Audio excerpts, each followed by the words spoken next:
Assalamualaikum warahmatullahi wabarakatuh. Kami dari Fakultas Tarbiyah jurusan Tadris Bahasa Inggris akan mempresentasikan mata kuliah Metodologi Studi Islam. Tema presentasi kali ini adalah bentuk-bentuk pendekatan studi Islam. Sebelum kita masuk ke dalam materi, di sini saya mengucapkan banyak terima kasih kepada Ibu Husnul Khotimah Magister Pendidikan yang telah membimbing hingga terselesaikannya presentasi ini. Dan tak lupa untuk teman satu tim saya yang telah membantu membuat dan mengerjakan tugas ini. Oke, pertama-tama kita kenali dulu apa sih bentuk-bentuk pendekatan studi Islam itu. Nah, bentuk pendekatan studi Islam dibagi menjadi 4.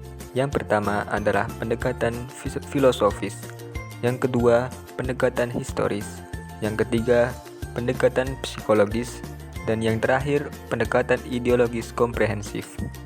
Let's go, mari kita pelajari satu-satu bentuk-bentuk pendekatan tersebut. Pertama yaitu pendekatan filosofis. Kalian tahu nggak apa itu pendekatan filosofis? Pendekatan filosofis bukanlah sekedar bahasan mengenai aliran pemikiran, apalagi sekedar uraian sejarah perkembangan pemikiran Islam yang lengkap dengan tokoh-tokohnya. Namun, lebih tepatnya, pendekatan filosofis adalah proses berpikir secara kritis, analis, dan sistematis. Jadi, intinya filosofis mencerminkan proses pemikiran, bukan sebuah produk pemikiran. Dalam pendekatan filosofis, juga terdiri dari banyak metode, yaitu epistemologi bayani, irfani, dan burhani. Yang pertama yaitu epistemologi bayani. Apa sih epistemologi bayani itu? Epistemologi bayani merupakan metode berpikir yang menekankan pada otoritas teks. Teks tersebut diperoleh dari berbagai referensi. Dalam kitab usul fiqh disebutkan referensi tersebut didapatkan dari Al-Quran maupun hadis. Contohnya, ketika kita mencoba mengambil satu ayat dalam Al-Quran, ketika kita masih belum memahami makna ayat tersebut, maka kita akan mencarinya dalam hadis maupun ijma sebagai penjelas dari makna surat tersebut. Selanjutnya, yaitu epistemologi irfani. Apakah teman-teman tahu apa itu epistemologi irfani? Epistemologi irfani bukanlah yang didapat dari teks atau nas, melainkan kesucian hati untuk menerima pengetahuan dari Allah Subhanahu wa Ta'ala, yang dimana pengetahuan itu bisa digunakan dalam kehidupan sehari-hari untuk memperoleh sebuah pengalaman. Salah satu contohnya adalah ilmu laduni. Ada suatu kisah, Imam Al-Ghazali berguru kepada seorang yang berprofesi sebagai tukang sol sepatu, yaitu Syekh Al-Uski Al-Ghazali. Saat itu Imam Al-Ghazali bilang ingin berguru kepada guru tersebut.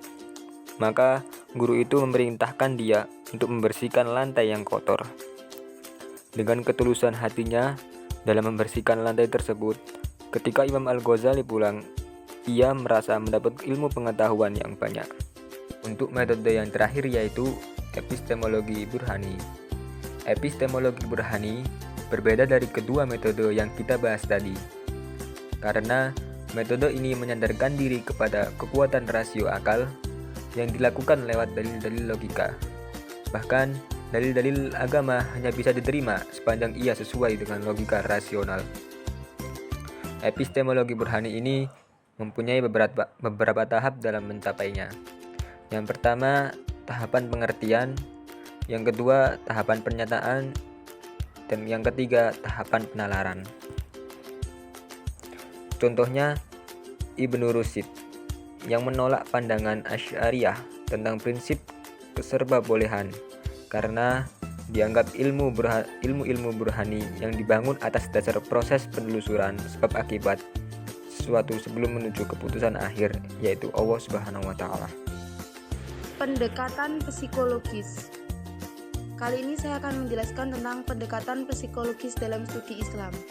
Psikologi merupakan disiplin ilmu yang mendalami masalah-masalah yang berhubungan dengan kejiwaan seseorang yang tergambar dalam perilaku manusia.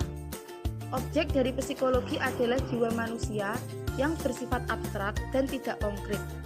Ilmu ini menekankan pada gejala-gejala yang berkenaan dengan jiwa dan perilaku manusia.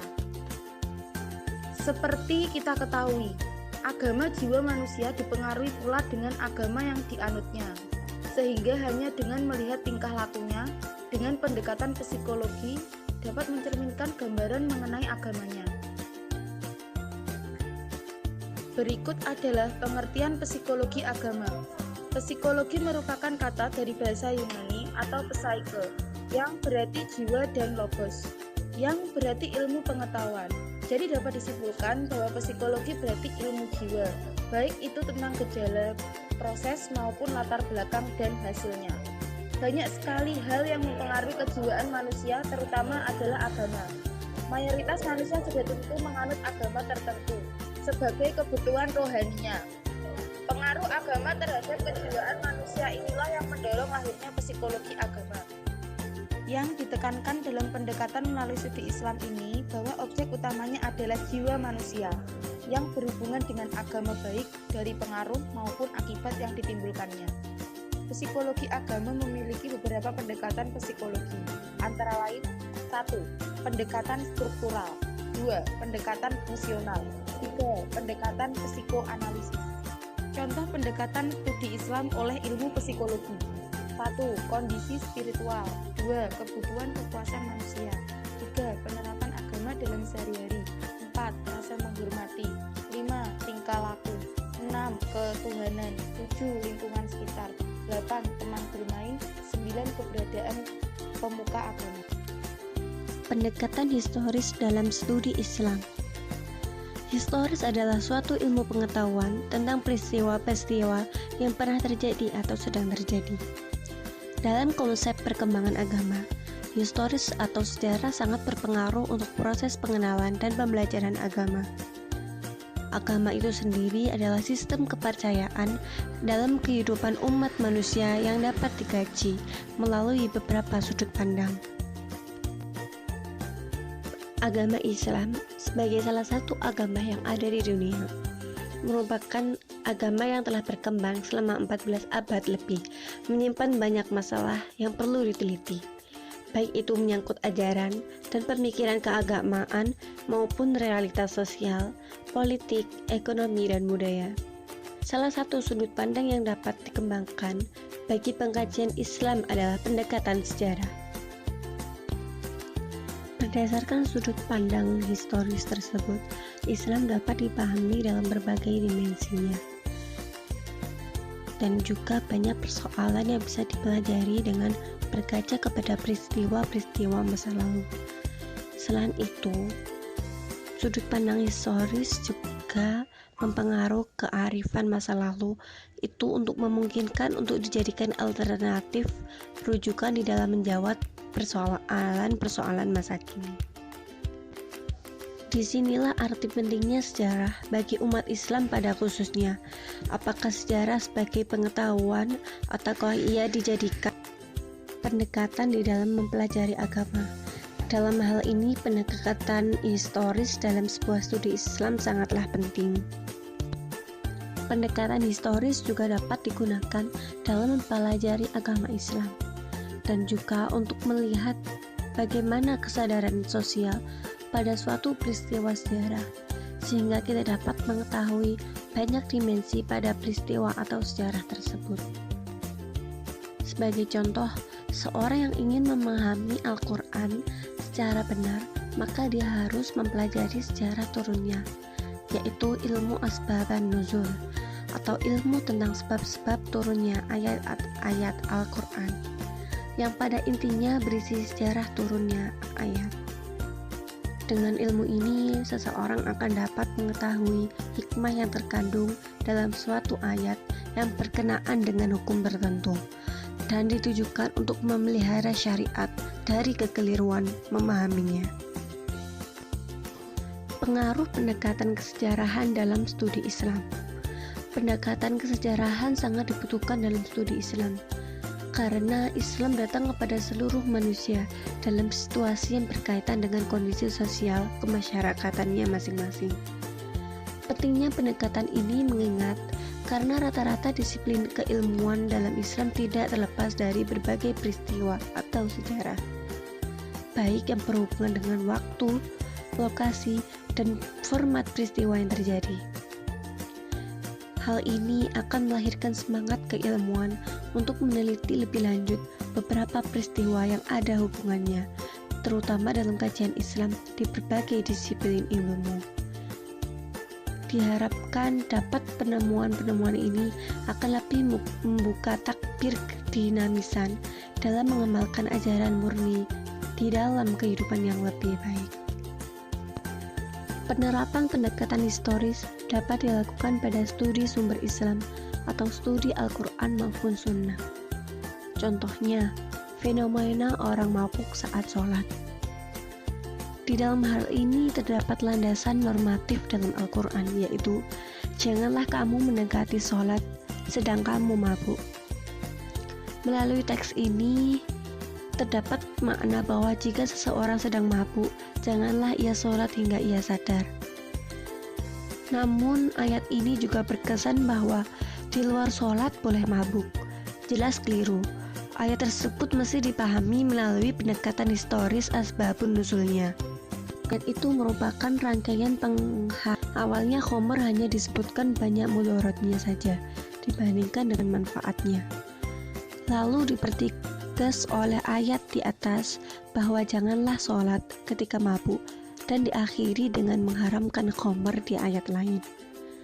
Maka dengan pendekatan historis ayat tidak akan ada misinterpretasi makna dalam memahami sebuah ayat. Dengan demikian dapat disimpulkan bahwa sebagai objek studi Islam harus didekati dari berbagai aspeknya dengan menggunakan multidisiplin ilmu pengetahuan. Salah satunya adalah melalui pendekatan sejarah agar dapat memahami tentang Islam dengan benar. Untuk bentuk pendekatan yang terakhir ini, saya akan menjelaskan singkat saja, yaitu pendekatan ideologis komprehensif. Pendekatan ideologis komprehensif ini adalah sebuah cara memahami Islam yang dimulai dari sebuah pandangan bahwa Islam adalah sebuah ideologi. Artinya, Islam mengurusi seluruh urusan kehidupan, sehingga harus diterapkan dalam kehidupan. Metodologi ini menggunakan pendekatan yang integral, di mana semua ilmu keislaman original dikerahkan mulai dari ilmu tauhid, ulumul Quran, ulumul hadis, fikih, usul fikih, bahasa Arab, dan lain sebagainya. Maka dari itu, bisa kita simpulkan, dalam pendekatan ini kita dianjurkan memahami ilmu-ilmu dalam Islam, mulai dari tauhid, ilmu fikih, dan lain-lain.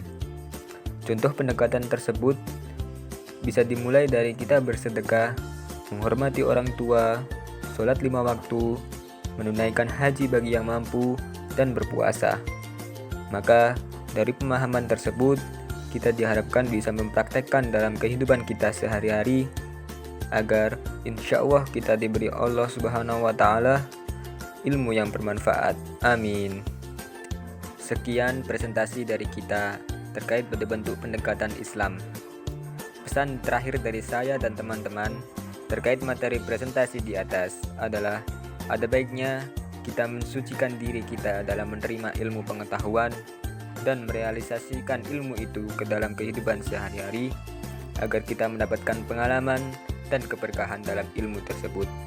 Akhirul kalam, wassalamualaikum warahmatullahi wabarakatuh.